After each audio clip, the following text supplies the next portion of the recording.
pa yung mga yan, Nay. Hindi mo sila, hindi mo nga lang sinabi sa akin.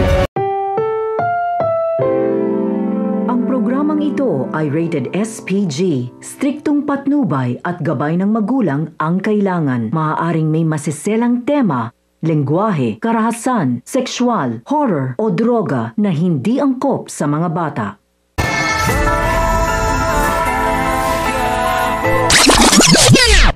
Isang malaking tanong nga ngayon kung paanong paraan maibibigay ni Tanggol ang mga drogang hawak nila sa kanyang tatay Rigor, lalo pat hindi niya alam na suspindido ito sa serbisyo at paniguradong mapagbibintangan siya ng kanyang tatay Rigor na nagtutulak ng droga.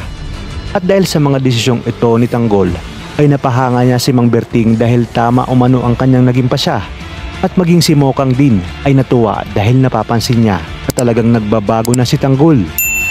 Sa kabilang banda, babalik na sina Tinding at Noy sa bahay ni Rigor matapos itong pakiusapan ni Tess at ipinangako na ipagtatanggol niya na ito kay Rigor sa oras na basusin at maliitin ulit siya nito. Ngunit hindi pa man nagtatagal ay umuwi na si Rigor galing sa paghahanap kay Tanggol, at dahil mainit ang kanyang ulo ay harap-harapan niyang sinabi kay Tess na pinapabalik niya si Tinding nang hindi man lang sinasabi sa kanya, kung kaya't dito sasagot na si Tess na nanay niya umano si Tinding, kaya sana'y irespeto niya ito. Maririnig naman ito ni Noy at Tess at sasabihin ni Noy na sana'y hindi na lang talaga sila bumalik dahil paniguradong sila na naman ang pagsisimulan ng away ng mag-asawa.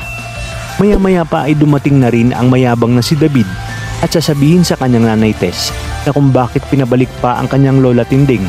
Ayon pa kay David, nagdagdag gastos at palamunin pa sila. At dahil ngayong alam na ni Olga na gagawa ng paraan si Ramon para makitang muli si Tanggol, ay magpaplano sila ng kanyang anak na si Greg upang unahan ito.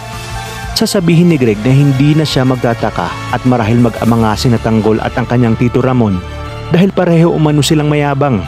Dagdag pa niya na pagbabayarin niya si Tanggol dahil sa ginawa sa kanya, kung kaya't kinakailangan na nilang madispatsa ito sa lalong madaling panahon dahil sa oras umanong magkita pa ang mag-ama ay paniguradong lalo silang maiit sa puwera sa kanyang lolo at masasayang lahat ng kanilang pinaghirapan.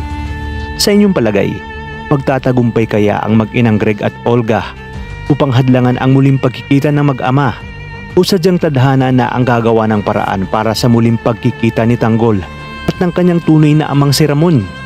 Kaya naman ang kapit lang kapamilya dahil marami pa tayong dapat abangan dito lang sa bagong tinututukan ng sambayanan, ang FPJ's Batang Quiapo.